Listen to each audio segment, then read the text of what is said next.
computer. There you go. Yay. Oh, There we are. Thank you. Thank you. So we've got Matiki Anoff, is that correct? Correct. And you are the makeup, the head makeup person for Ma Rainey's Black Bottom. And Sergio, you are the personal makeup for Viola Davis, is that correct? Sergio That's right. Lopez-Rivera. And Mia Neal, you are the amazing hair lead for Ma Rainey's Black Bottom. And the film is just fantastic. And of course, the hair and makeup are such a key element to this. And normally when we talk hair and makeup, you're talking, you know, prosthetics, and you're talking like alien life forms.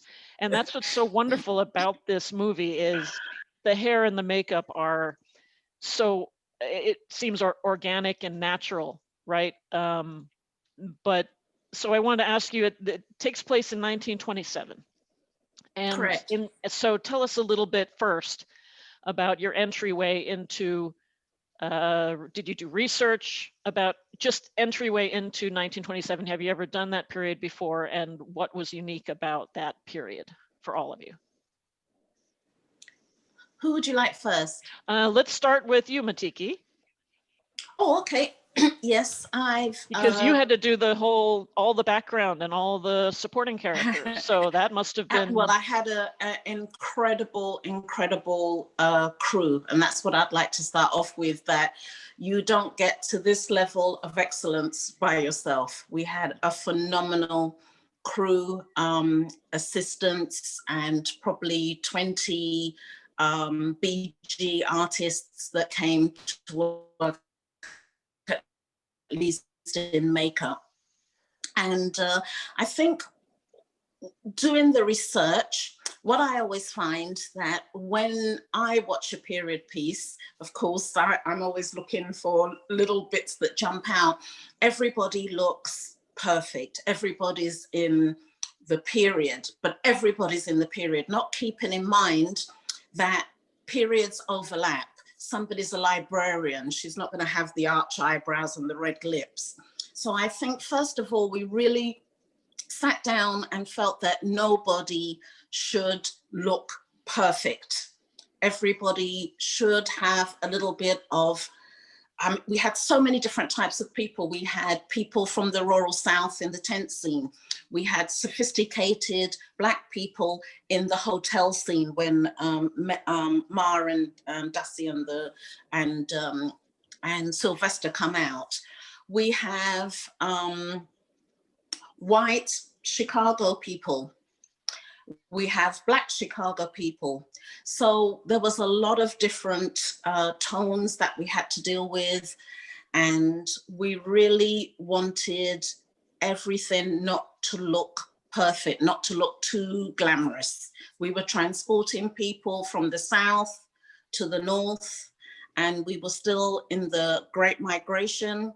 So a lot of the social aspects were featured in their clothing. Anne Roth and George were incredible. Anne's eye to detail put us on another level, made us step up our game. And when we saw what Sergio had produced with Ma, it kind of set the standard for the rest of the movie, pretty much. We were like, okay, this is how Ma looks. We have to make everybody around her gel. Right. Yep. I'm so sorry. For some reason, I've lost my. Oh, can you still hear me? I can hear you. I'm so sorry. My screen just totally went black. Okay, that's wonderful. But I heard everything you said. And so nice. You know. So Mia, how was for the hair?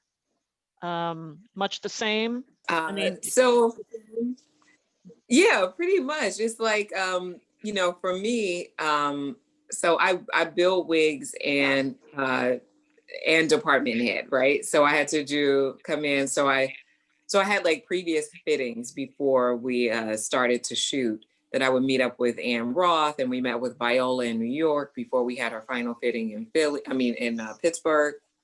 And so the research for me, whenever whenever I do the 20s, especially if it's African American, because it's difficult sometimes to find photographs. Like we African Americans have not really been sort of documented or cataloged kind of properly, right? So there's certain photographers that I reach for within certain time periods. So James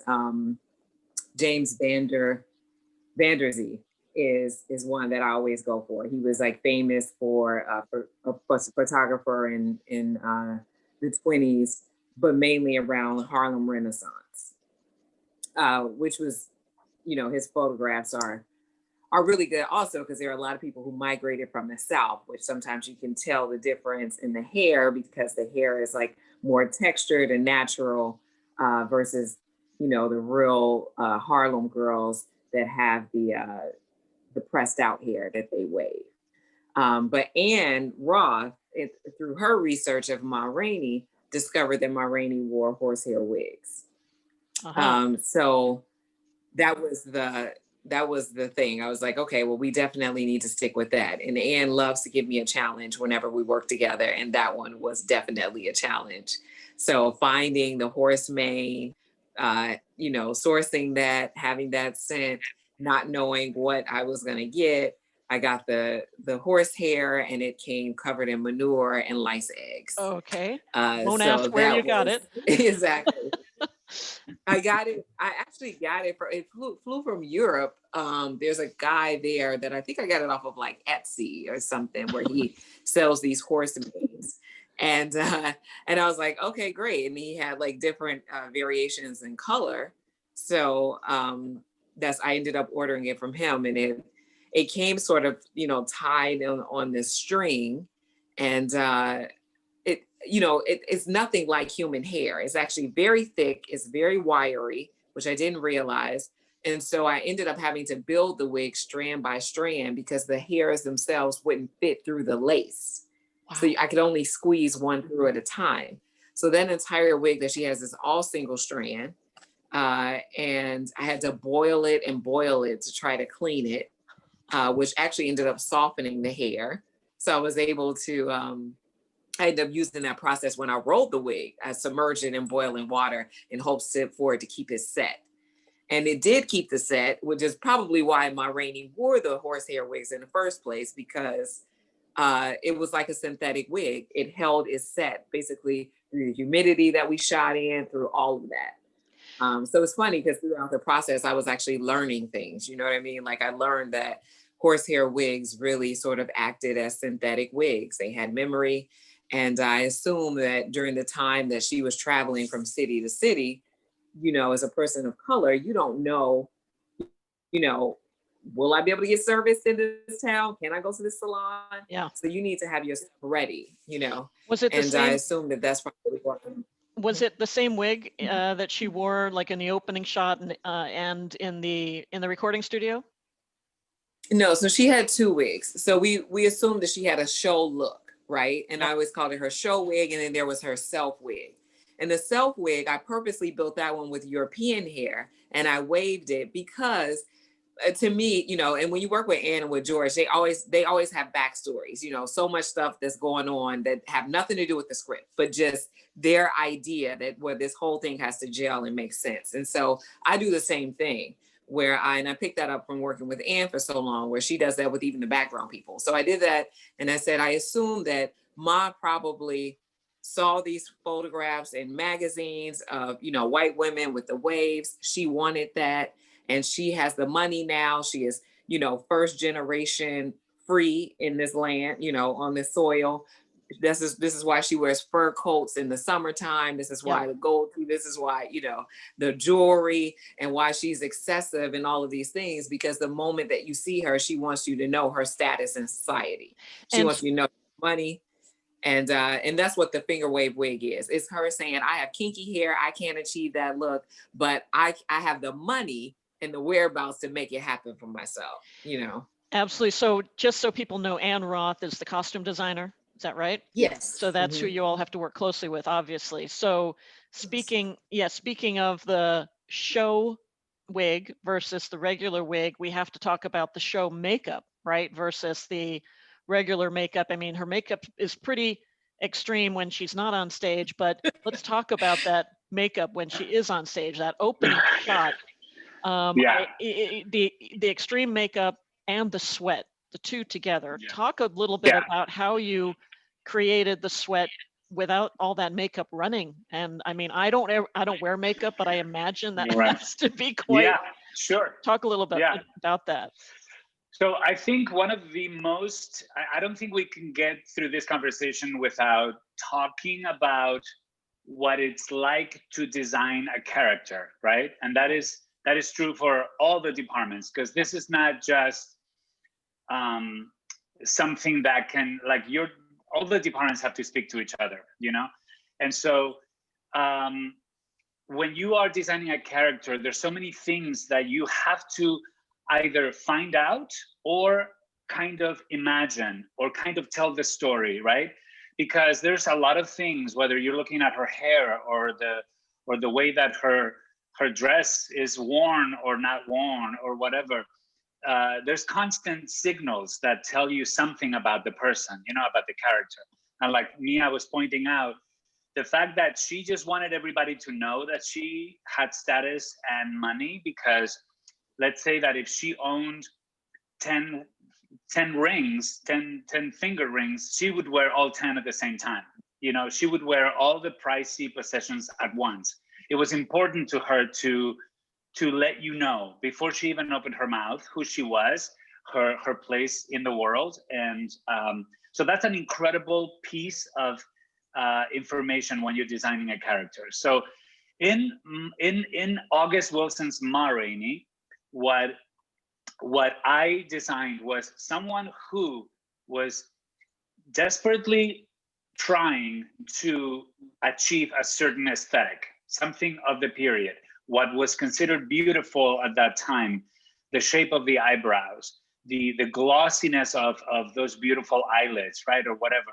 But she's doing it herself. She's doing it badly. She comes from vaudeville as a teenager.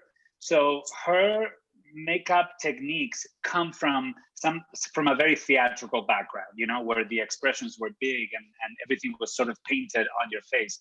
So I took all of those things and I imagined what this woman would do on herself when she was performing versus when she was not performing. And like the wig that Mia made with the horsehair, which is a piece of art that needs to be in a museum somewhere, I needed to elevate that makeup in order to separate it from the everyday Ma, right, that we see in the studio. And so everything is a little more exaggerated. The gloss is more exaggerated on her lids. She was famously somebody who sweated profusely when performing, especially. So what I did is I took what was the canon of beauty of the time, which was very much small pouty mouth, big eyes, you know, sort of oval doll-like faces with like these eyebrows that sort of droop down. So I turned that canon and I fit it into a Black woman in 1927. And so what I did, or what I tried to do, was just without the use of prosthetics, I wanted to make Viola Davis disappear as much as possible and give you this other story of what she was doing to herself based on what was considered beautiful at the time. Yeah, and it really is. That really is something. And for you know, speaking of the sweat a little bit, I wanted to ask Matiki about the men. You know, with the being in that room together. I imagine they were wiping their brow a lot. Was every wipe of the brow planned? Because I imagine that makes you go, no, or was that planned? No, it was so interesting. We had to use a makeup that would withstand that. A lot of the sweat, we used this old time hair product called Vitapoint, where if you smear it on and then you spray water on it, it would actually bead and hold the sweat. But it was only good for one take or it would disappear. So literally every single take, we were in there reapplying sweat. Wow. And then everybody had, every character, absolutely every character had a sweat highlight. So Sylvester, when he's thrown in front of the mic and he has a stammer, he had to sweat more then. Irvin had to, anytime Ma was about to leave and he was panicking, he had to sweat more then. When the guys were in their combat in the basement, then they had to sweat more when things were getting tensed. So the only person who didn't sweat at all was Dusty, because she's just there conniving and seeing how she's going to figure this out, which is going to be the best thing for her life. But everybody else had a moment of sweat excellence in it, or spotlight.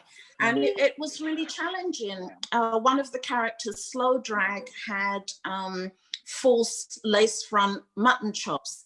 So of course he was wiping all the time like this with his handkerchief, and we're like, oh my God, they're gonna lift up or they're gonna come off, because the sweat, the glycerin would lift the glue or it would take off the makeup.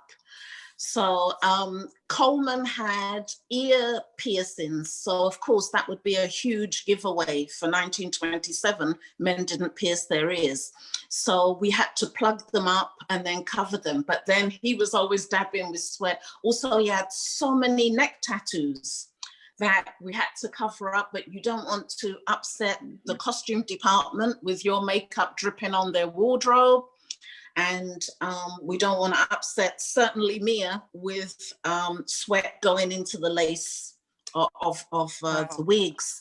So it was quite a challenge. That's amazing. And Mia, speaking of the men and all those scenes, the hair, you normally think of hair with the men, but especially with Lemmy, I noticed his haircut was a little more advanced, a little more modern. Right? Tell us a little about the differences between the men's hair. Okay.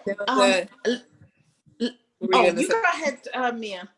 No, I was going to say, so the Larry Cherry actually took care of the gentleman, minus Sturdivant character who had a wig. So I took care of Sturdivant, and then Larry Cherry handled the haircuts for the rest of the gentlemen. Oh, that's great. Yeah, because they all were fantastic as well. Yeah, no, he did an excellent job. I wanted to ask, we kind of talked about this a little bit, but makeup is supposed to be the thing that's invisible. It's the thing you don't really want people to talk about. Right. Right. And you talked about how, but in this case, makeup is such a key part of her character. It amplifies her character, reveals her confidence, her uniqueness, her station, as you will. Were those teeth you guys, or was that part of costume? Who was in charge of the teeth? Because I want to know how those. Well, the teeth were made by my FX team right here in LA. They were actually, Viola was so smart about this, because during an early fitting with Anne Roth that I wasn't a part of, whenever Viola came back from that fitting, she asked me for the number of the FX guys. She put in the order for those gold teeth herself. So the thing is, I don't know if you guys, Mia and Matiki, I don't know if you guys feel this way too, but the more we're discovering about how this experience was for other departments, the more I realize how many reasons and opportunities we had for this to not align as perfectly as it did. Totally. Because it was just so many things that just got meshed together so beautifully. We didn't have time in terms of prep. We had a lot less prep on this movie than in most movies, right? Just the nature of how this movie came up or whatever. But the research, the ordering of the teeth, the everything, and the fact that Tobias, the director of photography, Mark Ricker, the production designer, like George C. Wolfe, Viola, Chadwick, everything just came together, but there were a lot of opportunities for this to kind of not perfectly work out. But anyway, the ordering of the teeth ahead of time is one example, that by the time we were doing the final fitting in Pittsburgh, the teeth arrived, and I worked on the design with my team on the phone, and because we had to go a couple of different ways, one with more gold than the other. But that was kind of, it all started out of a fitting with Ann Roth. Yeah. So speaking of, that was going to be my next question, was all that talk about the sweat and the working with the wig, with the shininess of the wig, right? Mia, it was shiny, and all the sweat. And you say every area had to work together. Every designer had to work together, the production design and the colors of this, the palette of it are so beautiful. And so much of that is the light shining on the characters with the richness of the skin, obviously. Absolutely. And the sweat and the shininess. Did you all have a meeting, lots of meetings with Tobias? No. No. And Tobias, that's what I'm talking about. Wow. An angel. Okay. I mean, when I remember the first day that I walked onto the set, right? Now the camera test, we got a really good idea of it. And Matiki has an interesting story with that. But for me, the light really hit me the first day I walked onto the set and we were filming outside, and I came around the corner, and literally, normally I don't notice the light until I go to the DP tent, which is my first stop. I want to see what this actually looks like. I noticed the light the moment I stepped onto the street that we were shooting on. You could see it in the air. And that was a first. I mean, it literally looked like you could reach up and touch it, maybe even eat it, because it was creamy. Yeah. It was so creamy. Yeah. And another, quick note is that usually if you're filming with not so much for me, but more makeup, but it's definitely something that I notice, for Viola's complexion, right? And then we look at the white guys, it's like the lightness and the darkness are so vastly different. Absolutely. That's a hard thing to light both and make thing to do. Yeah. Look so good. Yeah. In one frame, to light up a white person and a black person in the same frame is incredibly difficult. So beautifully, it's beautifully. Everyone's very rarely done that beautifully. I've never seen it done. Usually one or the other suffers. There's usually a sacrifice. Always a sacrifice. Usually it's the black one. Viola would have been gray. She'd have even some gray. Yes. And then makeup always has to run in after that, for that last look and ask for a little extra time because they have to correct this. And that didn't happen with this. It was so beautiful that I was like, Tobias. I went looking for him that day. Yeah, but do you know what I'm saying? This illustrates what I was talking about before, is like the fact that there were all of these artists who were on their own making these decisions. Like George C. Wolfe said last week, that we're all storytellers. So, but the fact that all of our stories were able to come together, without that sort of purposeful manipulation of making sure everybody's on the same page. Everybody became on the same page, and I think that's an incredible, unique thing that happens. Totally. Absolutely. I want to keep talking to you. I keep losing you on my screen, so I'm going to keep talking, assuming that this is still recording. I know we don't want to have too much time with you. I wanted to ask you. Oh, can you hear me? What made each of you want to do what you do? Wow. Well, I feel I had no choice. My story is really simple. I was like 6 or 7 when I started sketching faces on charcoal, on paper, and then I quickly moved to. I had 2 older sisters that were teenagers at the time, and they thought that I might be really good at doing makeup because I was pretty good at sketching. So they figure it out, and they forced me to do their makeup every time they had a date, and it was a little bit of a torture that I'm really happy that happened. But to be honest with you, like, the makeup for me was something I enjoyed so much. It was such a it was such an extension of my artwork anyway. So I was doing it for years and years and years before I understood that I could actually have a career, meaning for years. Wow. It was just such a fun hobby for me. Yeah. And a hobby turning into a career, that's even better. That's the best, yeah. Mia, what about you? Oh man, well, I grew up like doing hair in my aunt's salon. I said I was going to be a hairstylist, and then I decided to go to school for biology because I said I don't want to work my whole life.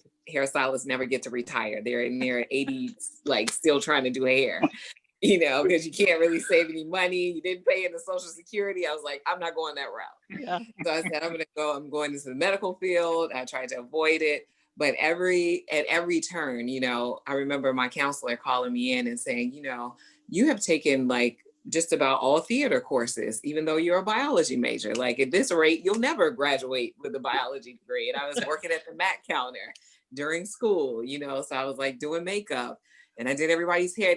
I just couldn't get away from it. At every turn, I was always heading right back there as much as I tried to run from it. And I applied for an apprenticeship program at Juilliard, a wig and makeup program.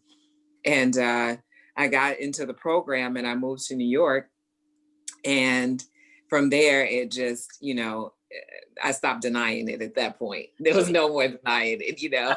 It shows you. Wigs and, you know. It shows you. Yeah. And Matiki, how'd you get into it? Yeah, I've actually never had any other job in my life. I went to the London College of Fashion, and they have a degree course in makeup and beauty therapy, or all types of makeup. And I actually wanted to do medical makeup for people who had severe burns or disfigurement. That's what I wanted to do. So I'd go on our last year of college. They sent us on work release to hospitals, to burn units. And I'd get in there and I'd be so emotional when I'd see these poor people, and I'd start crying. So after about a month of going once a week, they called me into the office and they said, you know, really this program is to help people feel a bit better. And you come here and you cry and it's actually depressing people. So this is really not the route for you. And I was devastated. And I just didn't know what to do with myself. I came to New York to visit my father, and I met this guy and he said, oh, you do makeup, right? And I said, yeah, but not that kind of makeup. He said, oh, no. There's like this commercial that needs a makeup artist. And the rest is history. That's excellent. Yes. And and are you all able to get back to work? I imagine COVID protocols are the most difficult for hair and makeup, right? Because there's no way to avoid touching and being close to people. Are you all working again, or what have you experienced? Have you gone back since COVID? Yes, I think Mia, you did a movie, right? And I also did a movie. I did a TV series. Yeah, I did one movie. Yeah. And how difficult is it?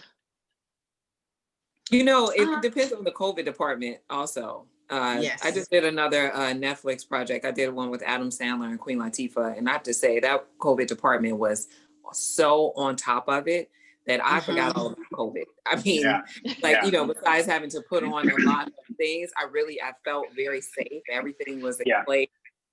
They were so on top of it. And then when I got back to New York, a friend of mine was working on a TV show, and she said, you know, can you come in and day play a couple days? And I came in and I, you know, had to get COVID tested, and the guy that was giving me the COVID test had taken his mask off and was drinking coffee. And I was like, oh, no. So I think it depends on the production. I think it depends on the COVID department itself. That could either go really right or it could go really wrong. And I realized that in the, you know, comparison between the two, but absolutely. I'm on a Denzel Washington movie at the moment. He's directing, and we're tested every single day.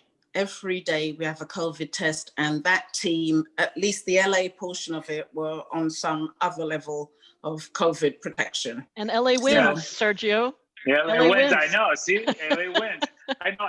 The movie I did was also a Netflix project, and it was up in Vancouver, and I was so impressed with how they handled it. It was so unbelievably thorough. There was no chance to make that you would not feel safe. It was such an effort to make each person feel safe. It was I was so impressed by it. On our last day, I had to go up to the executive producer and just tell them. I was just really impressed, because this is a lot to take care of over 100 to 200 people.